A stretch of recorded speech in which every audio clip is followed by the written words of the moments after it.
Okay, next problem. Let's annotate. Michelle is draining a beaker of liquid. Volume is shown below.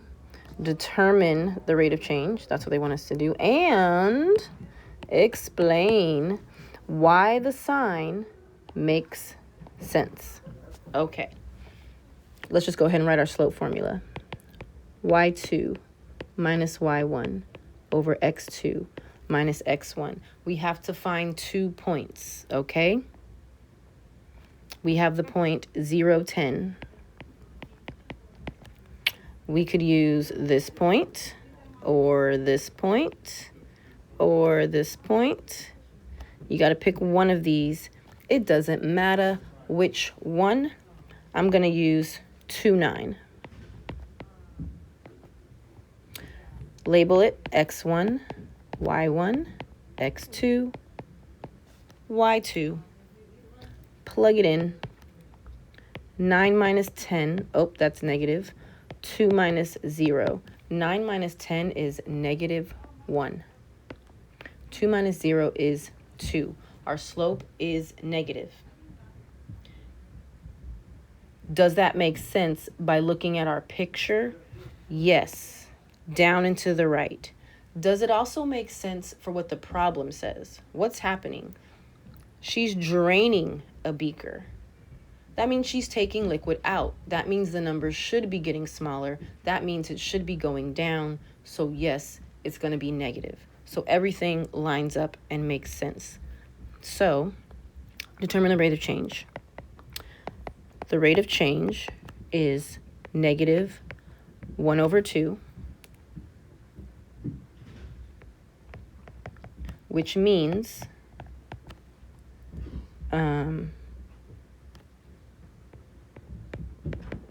she's draining, drain ing. She's draining 1 milliliter every 2 seconds. I'm going to run out of space. Negative slope makes sense because liquid is being taken out of the beaker. It's not being added. So negative slope makes sense because the volume is decreasing. I'm going to try to use fewer words. Makes sense because the volume, if you're not comfortable or don't know what that means, the liquid in the beaker is decreasing. A lot of writing in this lesson, a lot of explaining that you know what you're talking about. So make sure you don't skip those parts. Don't just wait for me to tell you. Try to always figure out what these numbers mean on your own. It's going to make a world of difference when you're taking your exit tickets and assessments. Okay, so this one's different. It says plot 3 points to create a rate of change of negative 2. So they didn't give us the points. We have to figure out the points, and they're telling us that after we do this, y2 minus y1 over x2 minus x1, they want us to get negative 2 over 1. Okay, so let's try to figure out what numbers can we fill in to end up with that. How do I get negative 2? Let's start with 0. Easy number to start with. So if I start with 0, what do I need to end up with to get negative 2? I need to say minus 2. Okay, so this is going to be my, switch colors to make it a little bit easier. This is my y2. This is my y1. Now, in the denominator, I needed to end up being positive 1.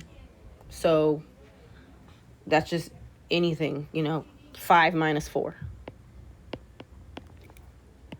This is going to be my x2, and this is going to be my x1.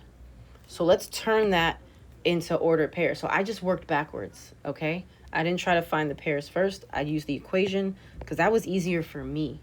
I don't know if that's easier for you. So my x1 is 4. My y1 is 2. My x2 is 5.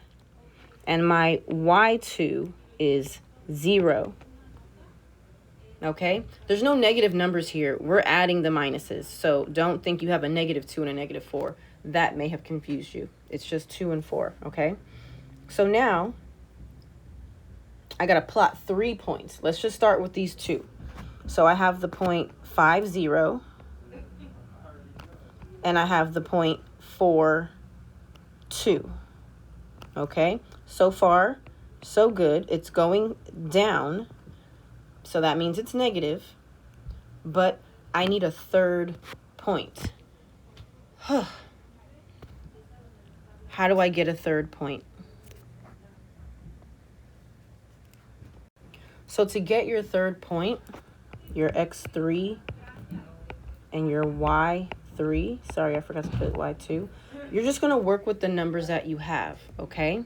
So I need my x's to always be 1. So instead of x2 minus x1, I'm going to do x3 minus x2. I hope I'm not confusing you. But what number do I put here that when I subtract 5, I still get 1? That has to be 6. 6 minus 5 is 1. 5 minus 4 is 1. So the next number would be 7, right? Now for my y's, I need it to be -2. So what do I fill in? Because my y2 is 0. And I need it to equal -2. So what number can I take nothing away from and have it be -2? Well, that number has to be -2. So there's a pattern. If what I just said makes absolutely no sense, look what's happening to your x's. Add 1. You do that every single time. Look what's happening to your y's. -2. -2. The next one would be -4. So it's following a pattern, right? I didn't necessarily see the pattern at first.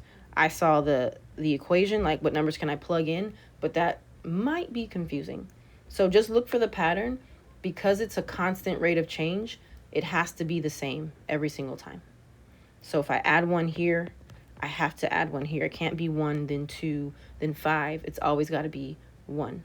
And it was adding 1, so we're adding 1 every time. The y's, however, were subtraction. So just try to find the pattern when they give you questions like this. So plot 3 points. Now I can plot the point. I can't plot the point 6, -2. That's down here. Yikes. I got to go the other way. I did all that. So now I need to go this way. 5 minus 1 is 4. 4 minus 1 is 3. And then now I'm adding. So 3, 4, right? 1, 2, 3, 1, 2, 3, 4. Whew. My point would have worked, but it's not on the graph, so I had to go the other way. Either way, it's a pattern. When I go up, I subtract 1 for the x's. When I go down, I would add 1 for the x's. I feel like I confused you. I hope it wasn't too bad.